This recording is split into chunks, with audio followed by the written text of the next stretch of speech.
Mujeres Inspiradoras, el podcast de Gloria Lomana. Charlas con mujeres líderes. ¿Cómo han llegado al top? ¿Cómo se alcanza el éxito? ¿Cómo crear el futuro?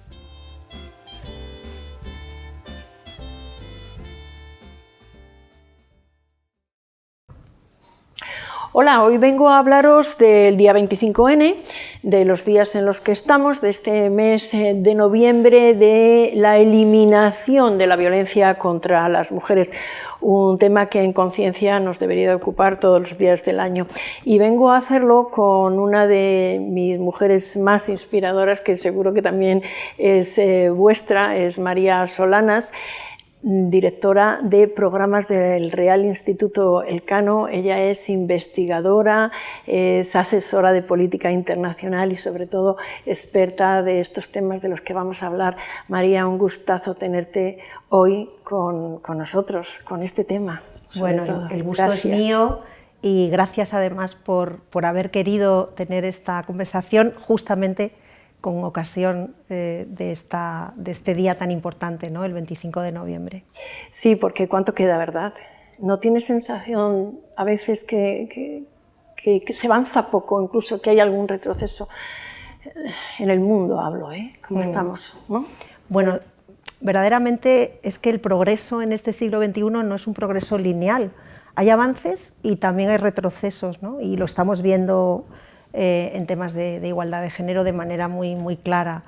Pero es verdad que se han avanzado, ha habido avances, en concreto en este tema de la violencia contra las mujeres. En la década de los 90 no existía ninguna ley que luchara contra la violencia de género y a fecha de 2018 ya hay 144 países que han adoptado legislaciones para luchar contra esta violencia de género. Es verdad que el problema está en la implementación. Claro. Y las cifras, además, siguen siendo terribles, ¿no? Un 30% de mujeres en todo el mundo siguen sufriendo en algún momento de su vida violencia física, sexual o psicológica. Así que queda tanto por hacer. Fíjate que esto es una de cada tres. Estamos hablando de mujeres y niñas en el mundo, claro, porque estamos en la zona de confort del planeta, de algún modo, ¿no? Pero claro, cuando estamos viendo que hay todavía tantísima ablación, tantos matrimonios forzosos, tantas niñas sin escolarizar y luego además tan cerca de nosotros a veces que dices, están las mujeres y las niñas luchando por derechos tan elementales como la salud o como, bueno, lo que estamos diciendo, la educación, ¿no? Ay, ¿qué hacemos con esto? Además de dar estos saldabonazos y tener a mujeres y a hombres también que tenemos tan comprometidos como estamos trabajando. Pues mira, algunas de las cosas que hacemos ocurren en este lugar en el que estamos. Porque ¿dónde me has traído? Que veo que es UNICEF y explícame. Sí, pues estamos en la sede del Comité Español de UNICEF, que es uno de los principales comités nacionales que tiene la organización UNICEF, y entre las cosas que hace UNICEF, repasando algunas cifras, he chequeado que hemos atendido a 358 millones de niños en 190 países. Madre mía. Que se han vacunado a casi 1.000 millones de niños en todo el mundo, casi la mitad de los niños del mundo, que hemos actuado en más de 400 crisis humanitarias en todo el mundo, en 128 países, que hemos escolarizado a 38 millones de niños que no tenían acceso a la educación y hemos entregado a 28 millones de niños material escolar. O sea, esto cambia la vida de los niños, no solamente son cifras y de las niñas, ¿no? Estamos hablando de que los niños menores de 5 años han podido acceder a programas de prevención de nutrición gracias a una organización como esta, ¿no? Que venimos precisamente aquí porque tú eres vicepresidenta de UNICEF, que vaya tarea bonita que haces, aunque sea tan doloroso, porque me imagino que en tu vida como asesora también de política internacional y tan comprometida con estos asuntos, has debido de conocer alguna historia de esas que siempre hay un antes y un después, ¿no? Alguno de esos momentos que dices, te marcan, te duelen. Duda. Por un lado, siento un enorme privilegio, por poder desempeñar esta tarea voluntaria de vicepresidenta segunda de UNICEF, porque es un honor, es un regalo realmente, ¿no? Poder contribuir a garantizar los derechos, porque estamos hablando de derechos, ¿no? De los niños y las niñas, pero sin ninguna duda la oportunidad que tienes realizando esta tarea, sobre todo en el plano internacional, de conocer la realidad, la de verdad, no solamente la de las cifras, es demoledora, ¿no? Recuerdo un viaje que te remueve mucho, ¿no? Casi al inicio del primer mandato, tenemos 2 mandatos, el patronato de UNICEF, y hay esa limitación que está muy bien. Al inicio del primer mandato, en 2018, tuve la ocasión de ir a un campo de refugiados rohingya en Myanmar. Niños y niñas que no tienen nada, madres que acompañan a esos niños y a esas niñas que no tienen nada, que no pueden ir por la noche a las letrinas porque pueden sufrir violencia en el camino.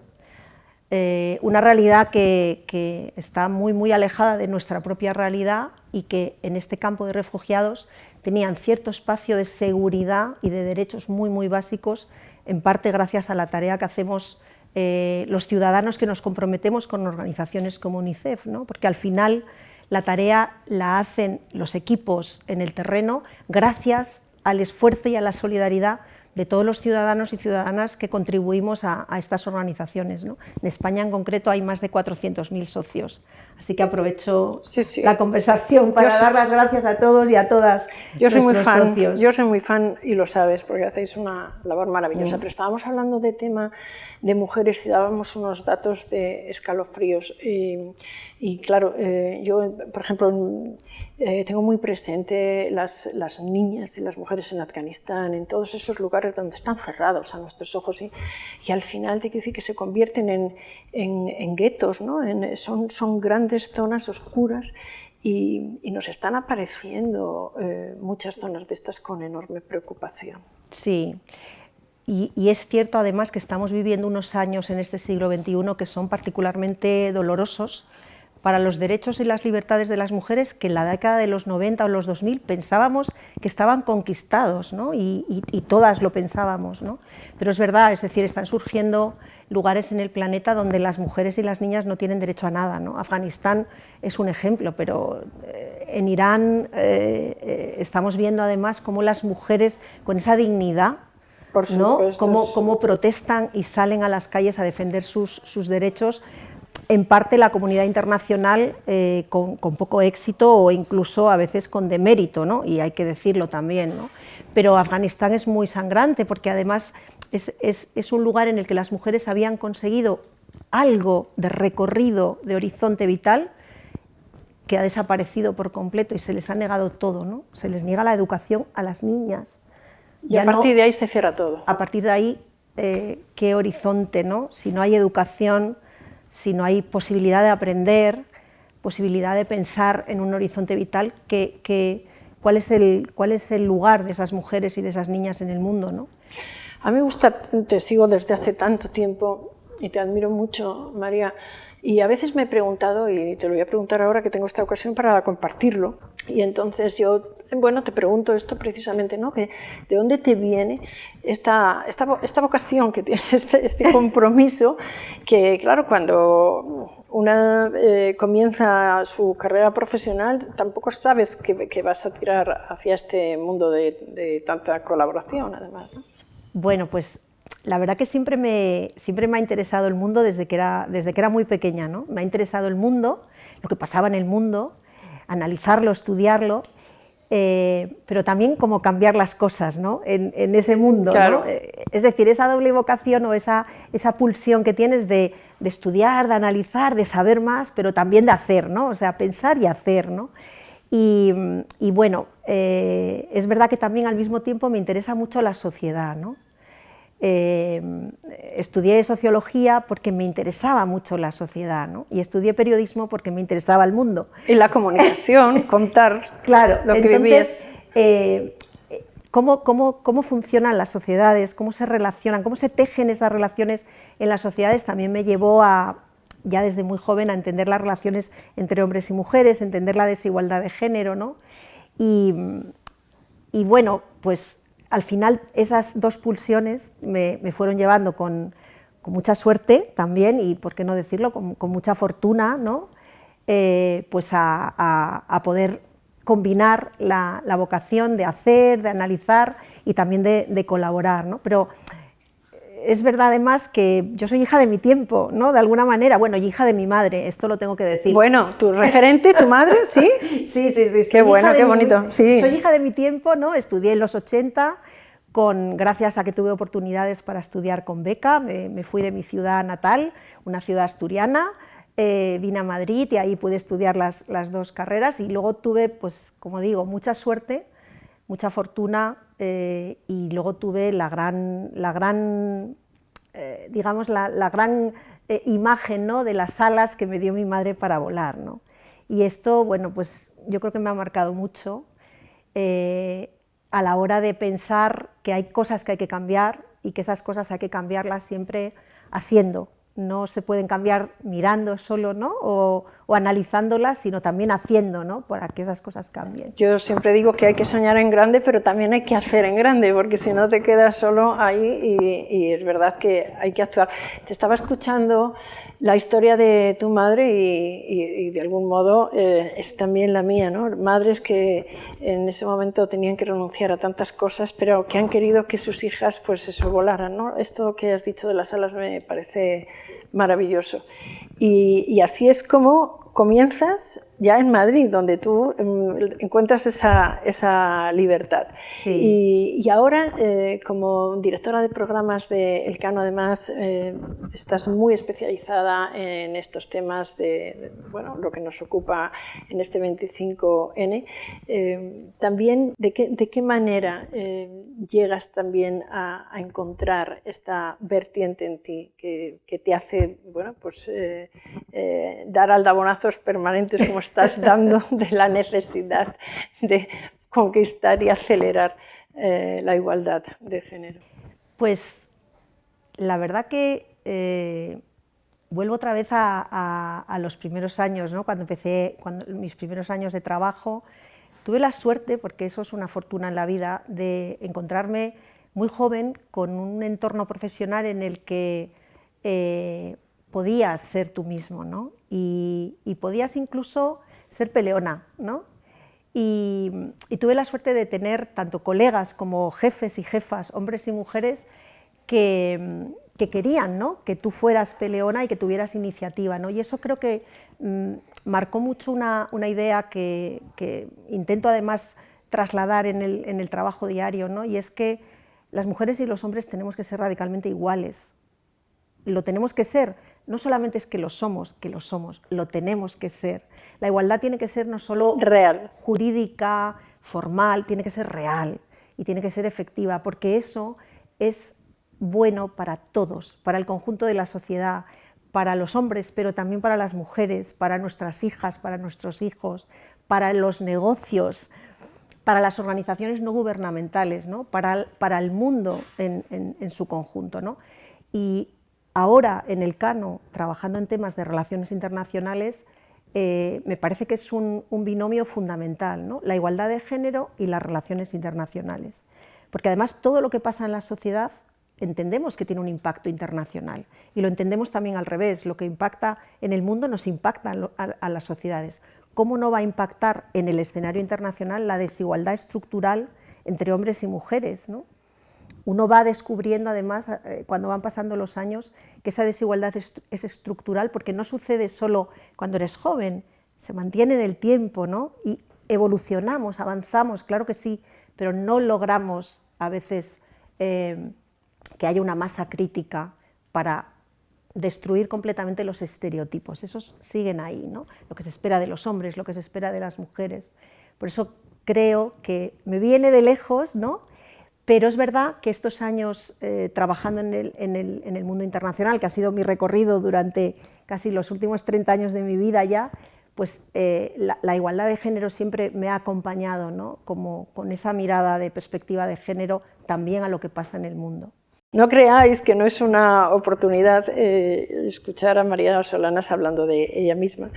porque no suele hacerlo, y yo por eso pues, estoy queriendo saber cómo se ha construido, y es una maravilla que nos estés contando, María, así con detalles desde tu ciudad natal, cómo viniste a Madrid, cómo te ha surgido toda esta pasión, porque has asesorado mucho, pero siempre en la sombra. De algún modo, no sé si lo interpreto bien, pero yo así lo he percibido durante mucho tiempo, y porque eres gran experta en política internacional, como estamos diciendo, y como se la puede leer. Por cierto, os recomiendo que lo hagáis porque es una delicia y se aprende una barbaridad. Pero claro, siempre ahí como por detrás haciendo papeles. Y claro, eso, ¿cómo se vive eso? ¿Cómo se sobrelleva? No, pues bueno, la verdad que sí, no estoy muy acostumbrada a hablar de mí, pero bueno.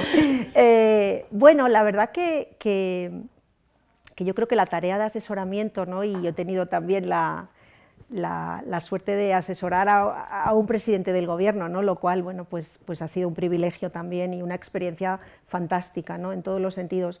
Pero esa tarea de bueno, pues de estar en la sombra, en el mejor sentido del término, pues yo no la he vivido mal, la he vivido con alegría, la he vivido con confort, he tenido la libertad también de analizar, de pensar y de poner mi grano de arena, ¿no? en cambiar las cosas, que eso es lo que en muchas ocasiones pues es necesario, ¿no? Ayudar a otros para que cambien las cosas, ¿no? A lo mejor ahora pues hay otras personas que nos ayudan, ¿no? a los demás, ¿no? Como aquí en UNICEF, que siempre que tengo que hacer representación de la organización, ellos me ayudan a mí, ¿no? con datos, con análisis. Yo he vivido todas las etapas profesionales de mi vida con mucha sensación de privilegio, ¿no? y de felicidad y de plenitud, esa es la verdad. Qué bonito, plenitud. Y ahora también en el Real Instituto Elcano, donde efectivamente, ¿no? Escribimos y firmamos y salimos a la luz. ¿Y eres tú? pues bueno, también lo estoy viviendo con mucha plenitud, ¿no? y con un sentido de privilegio, porque poder hacer un análisis en el que con honestidad intelectual puedas poner tu nombre porque bueno, crees en lo que escribes, ¿no? Y crees en lo que estás proponiendo o en lo que estás sugiriendo o en lo que estás criticando, ¿no? Porque el pensamiento crítico es clave en las relaciones internacionales y en el análisis. Y en todo. Pues tiene una parte muy luminosa que también es muy satisfactoria. Es que además necesitamos, y yo siempre se lo digo a todas las mujeres con las que charlo, voces de mujeres referentes, o sea, que se vea tu formación, tu constancia, tu esfuerzo, tu trabajo, tu superación, que por eso estás aquí, en estas posiciones hoy, y por eso cada vez que escribes pues se te lee iba a decir voracidad casi, pero estás deseando de encontrarte firmas y que sean acreditadas, ¿no? Porque estábamos hablando, 25N, Día Internacional de la eliminación de la violencia contra las mujeres. Y claro, incluso cuando estamos en esta zona de confort, dices, ¿cuántas brechas? Que eso de algún modo, claro, es todo violenta, ¿no? Y dices, nos quedan muchos recorridos, muchas brechas todavía para esa igualdad real y siguen estando ahí, o sea que nos queda mucho por trabajar todavía, aunque sigamos diciendo que cuando miramos alrededor, claro, el abismo es brutal, claro. Sí, completamente, pero tienes toda la razón. O sea, nos queda mucho por hacer y no puede consolarnos lo que en otros lugares del planeta sea mucho más grande, ¿no? Mucho más inalcanzable, porque en el fondo cada mujer asesinada, y ya van muchas este año en España, que no es uno de los países donde la prevalencia de la violencia de género es más alta, cada mujer asesinada es un aldabanazo a toda la sociedad, ¿no? La violencia de género, y por eso se celebra, o se conmemora, mejor dicho, el día 25 de noviembre, nos recuerda que este es un problema social que tenemos que abordar como sociedad, que no pertenece al ámbito privado, que trasciende clases sociales, que trasciende niveles educativos. Es decir, la violencia es un mecanismo social de la desigualdad estructural, y como mecanismo social, en la medida en que no lo eliminemos, seguiremos todavía recorriendo el camino hacia la igualdad real y efectiva. Mientras no todas las mujeres seamos iguales, no tendremos la igualdad real. Por tanto, sí, queda mucho por hacer. Creo que la sociedad española ha avanzado enormemente, Muchísimo. enormemente. Incluso ha ido más lejos que los propios avances políticos o económicos. Es decir, la sociedad tiene una conciencia frente a ese reto que la hemos visto, y la hemos visto hace poco, ¿no? Lo hemos visto hace poco en el Mundial de Fútbol Femenino. La sociedad española ya dice no, la violencia no puede entrar en nuestro esquema de convivencia, ¿no? De qué sociedad queremos ser. Y eso me lo llevo también al plano internacional. Eso ha sido también en buena medida gracias a días como el 25N, que se decidió hace 30 años con una declaración en 1981, sí, se implementó. En 1993 se aprobó la declaración de la Asamblea General, en la que recordaba e instaba a los Estados miembros de la Asamblea General a poner en marcha medidas legislativas para prevenir la violencia y para reparar y dar justicia a las víctimas de la misma. Es decir, la sociedad internacional también hace que los Estados cambiemos, evolucionemos, avancemos, ¿no? Es verdad que ahora no estamos en un momento muy bueno en el plano internacional. Y yo veo algunos liderazgos masculinos por el mundo que me preocupan muchísimo. Muchísimo. O sea, luego, hay cada personaje por ahí que, en fin. ¿Cómo ves este futuro? Por último, te quería preguntar, dame alguna alegría, aunque, en fin, tenemos motivos de esperanza por lo que acabas de decir también, pero en general en el mundo, ¿cómo ves estos próximos años? ¿Qué tendríamos que acelerar, hacer, denunciar, luchar? Bueno, una primera idea es que estamos viviendo tiempos de una incertidumbre que no habíamos conocido en décadas anteriores, ¿no? Y es difícil saber cómo vamos a evolucionar, ¿no? Sin embargo, la otra cara de esa moneda es el mayor riesgo geopolítico que podemos sufrir es la ineficacia de la cooperación multilateral. Por lo tanto, aquellos países, ¿no? Europa, desde luego, ¿no? Algunos países de América Latina, algunos países de Asia, like-minded, ¿no? Como se suele decir, tienen claro que la cooperación es el único mecanismo que puede ayudarnos a navegar esta incertidumbre y esta volatilidad, ¿no? Hay también unos cambios positivos en la redistribución de la riqueza mundial. En algunos lugares del planeta, pues, las economías han ido progresando de una manera, pues, relevante, es decir, la pobreza ha disminuido. Es verdad que la COVID supuso un parón a esos avances, pero hay algunos indicadores de la Agenda 2030 que sí estamos cumpliendo, pocos. Y en materia de igualdad de género creo que solo el 15%. Fíjate. Solo el 15%. Mi elemento positivo no tiene que ver con la bola de cristal, pero tiene que ver con la voluntad de los gobernantes, en la que tiene que haber más mujeres gobernando. Esto es evidente, ¿no? Y tiene que ver con la voluntad de sentarse para analizar cómo resolver retos globales que es imposible abordar de manera individual por parte de ningún país del mundo, y avanzar hacia un camino que es el que yo considero más quizá plausible de cómo contribuimos entre todos, con las diferencias que ahora estamos viendo también entre bloques regionales, la fragmentación, la rivalidad estratégica entre Estados Unidos y China, cómo contribuimos a proveer los bienes públicos globales que todos necesitamos y que necesitan esa contribución global, ¿no? El clima, la seguridad, la paz, la igualdad de género, que para mí es ese bien público global que tenemos que volver a recuperar en el centro de la agenda internacional. Creo que una agenda de provisión de bienes públicos globales compartida con el sur global, con la Unión Europea, con América Latina, con Estados Unidos, con Asia-Pacífico, ahí en esa agenda quiero pensar que algunos países o muchos países pueden encontrarse. que además donde tú te sientes cómoda hablando porque eres experta en América Latina, te interesa mucho Europa, pero muy experta y has trabajado mucho también con Asia, Pacífico, todo esto lo has tocado y nos dejas ese deseo y sobre todo yo creo que muchos deberes. Después de los objetivos del milenio, estos ODS no se van a terminar de cumplir en la Agenda 2030, así es que yo creo que con mujeres como María Solana nos tendremos que poner las pilas y ya pensar que nos ponemos a otros objetivos ya a continuación.